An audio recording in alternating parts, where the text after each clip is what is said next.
Maintenant qu'on connaît notre capacité d'emprunt, qu'est-ce qu'on peut faire avec ça? Il y a ce qu'on veut et la réalité du terrain. Dans ce troisième épisode de ma série Acheter seul, c'est possible, je vais vous montrer comment j'ai confronté la réalité avec la vérité. La vérité, c'est-à-dire la capacité d'emprunt que j'avais et en fait, et la réalité du terrain. Bienvenue encore une fois sur ma chaîne. Je suis très contente de vous retrouver ici chaque semaine.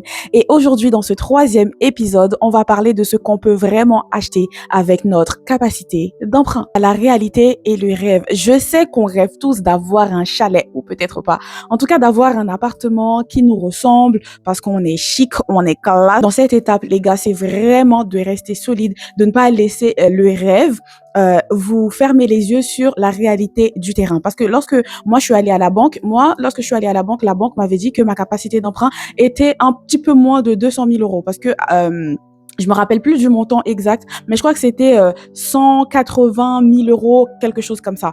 Et sur le papier, tu vas te dire, OK, avec les 200 000 euros, je veux une maison, 3 pièces dans cette ville-là. Et en fait, peut-être la réalité du terrain, c'est que dans cette ville-là, il n'y a aucune maison à ce prix-là. Il n'y a aucune maison de trois chambres à ce prix-là. Donc, en fait, c'est vraiment pour ça que on va vraiment se positionner et trouver l'équilibre entre le rêve et la réalité. Donc, dans cette étape, c'est vraiment de choisir la ville là où tu veux habiter et regarder ce qui se propose dans cette ville-là. Par exemple, moi, j'avais choisi plusieurs villes. Comment je les avais choisies? Je suis allée sur Google, j'ai regardé. En fait, il y a un site où tu peux regarder la réputation d'une ville. Est-ce qu'il y a des projets de construction? Est-ce que qu'est-ce que la ville propose en termes de logement? Est-ce que il y a du désordre? Est-ce que il y a une réputation? Ce sont les habitants de la ville qui vont dire, OK, cette ville elle est bruyante, ou cette ville la sécurité pas trop top, ou cette ville on vole mes affaires, ou cette ville les logements c'est exactement.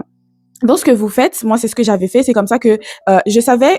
En fait, moi, j'avais déterminé les environs là où je voulais habiter. Donc, je voulais rester proche de la famille. Donc, j'avais cherché des villes qui étaient dans les environs, la ville là où j'habitais déjà, et les villes qui m'éloignaient pas trop de la famille. Donc, après, je suis allée sur Internet regarder la réputation de ces villes et regarder le prix au mètre carré de chaque ville. Il y avait des villes, j'ai dû faire une croix. En fait, ce que j'avais fait, c'est que j'ai pris un fichier Excel. Si vous voulez, je peux vous montrer ce fichier. J'avais pris un fichier Excel et j'avais mis toutes les villes dans lesquelles je voulais habiter et j'avais mis des critères. C'est-à-dire que dans cette ville-là, j'ai mis le prix au mètre carré, ce qui se propose. Et dans ce fichier Excel-là, j'avais mis toutes les villes dans lesquelles je voulais habiter et j'avais confronté les critères. Le prix au mètre carré, je regardais dans les villes les appartements que je voulais parce que moi je voulais 2 pièces, les appartements de 2 pièces que je voulais. Parce qu'en fait, il faut déterminer si vous voulez acheter neuf ou dans l'ancien. Moi, j'avais acheté dans l'ancien parce que je voulais quelque chose qui soit prêt tout de suite. C'est vrai que lorsque vous achetez sur plan, il y a un délai de livraison. Par exemple, vous achetez un appartement sur plan. Si vous n'êtes pas dans l'urgence, moi, je voulais déménager dans l'année. Donc, je savais que le neuf, ça m'intéressait pas. Et aussi, petite raison personnelle, je voyais que les nouveaux appartements qu'ils construisaient là, ça allait trop vite à mon goût.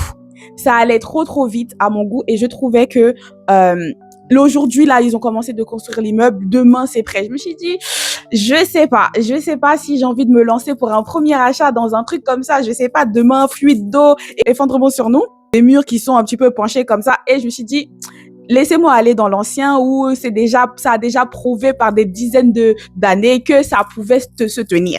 Donc moi, c'est pour cela que je suis allée dans l'ancien. Bon les gars, ça reste entre nous, mais j'ai préféré investir dans l'ancien parce que c'est souvent moins cher à l'achat. C'est souvent mieux placé, avec plus de potentiel de négociation et de valeur. Dans l'ancien, tu peux créer de la valeur. Dans le neuf, la valeur, tu la payes. Eh oui. Pour revenir à ce qu'on disait, c'est vraiment regarder dans votre tranche, dans la fourchette dans laquelle vous pouvez emprunter ce qui se propose.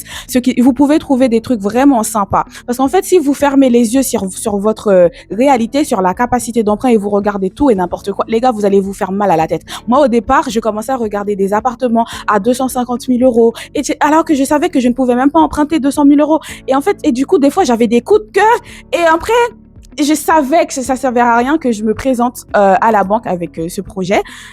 Parce qu'ils allaient pas me suivre, parce que la réalité de l'époque, en tout cas par rapport au salaire que j'avais, je ne pouvais pas emprunter autant.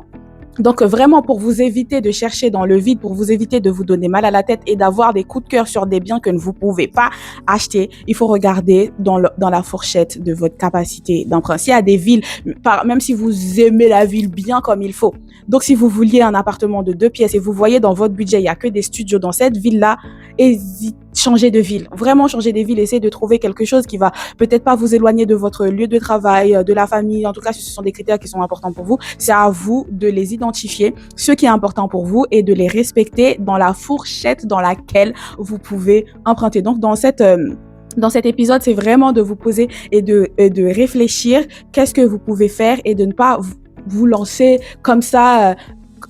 Voilà. Une fois que vous avez vu que peut-être il y a 2, 3 villes, 4 villes peut-être dans lesquelles, et maintenant vous allez vraiment préciser vos critères et lorsque vous allez aller sur le site, vous allez mettre appartement entre 150 000 et 190 000 euros, 2 pièces, et vous allez choisir la ville. Donc c'est comme ça que vous allez pouvoir trouver votre bonheur là où vous voulez. Donc, et voilà les gars. Donc vraiment à cette étape-là, c'est vraiment de juger la réalité du terrain. Posez-vous, regardez les critères qui sont importants pour vous. Être proche de la famille, être proche du travail. Je veux 2 pièces, je veux 3 pièces. En fait, tout ça, c'est à vous de les décider et de regarder dans les villes. Je ne vous dis pas de supprimer des villes directement, de regarder carrément, de prendre comme moi j'avais fait. Moi, c'est qui avait fonctionné pour moi. J'ai pris un fichier, j'ai noté toutes les villes dans lesquelles je voulais habiter et je regardais tous les critères. Est-ce que ça pouvait rentrer? Et il y a des villes, j'ai dû supprimer en me disant, voilà, j'ai pas encore les moyens d'habiter dans cette ville-là. Donc, et une fois que vous allez pouvoir réunir et structurer tous vos critères, c'est maintenant que vous pouvez chercher de manière très juste. Donc, c'est ça qu'il faut faire à cette étape-là. Quelqu'un m'avait posé la question sur est-ce qu'il faut prendre un courtier ou pas?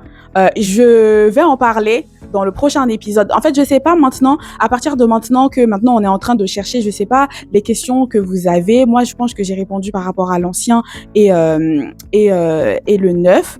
Si vous avez d'autres questions par rapport aux recherches, dites-moi les agences, si vous voulez que je vous fasse la liste des agences. Je sais pas. En tout cas, à cette étape-là, c'est vraiment de vraiment bien regarder la réalité du terrain pour ne pas se perdre. Et dans le prochain épisode, on pourra parler du courtier, est-ce qu'il faut en prendre un, les visites, etc.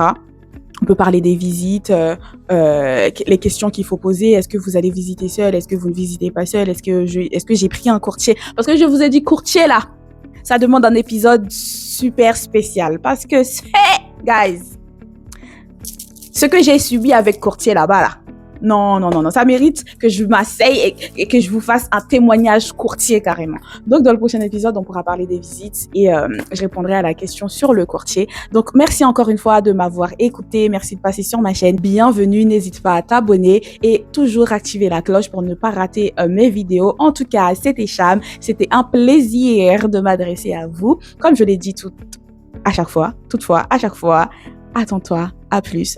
C'était Cham. Bye bye. This is the final look.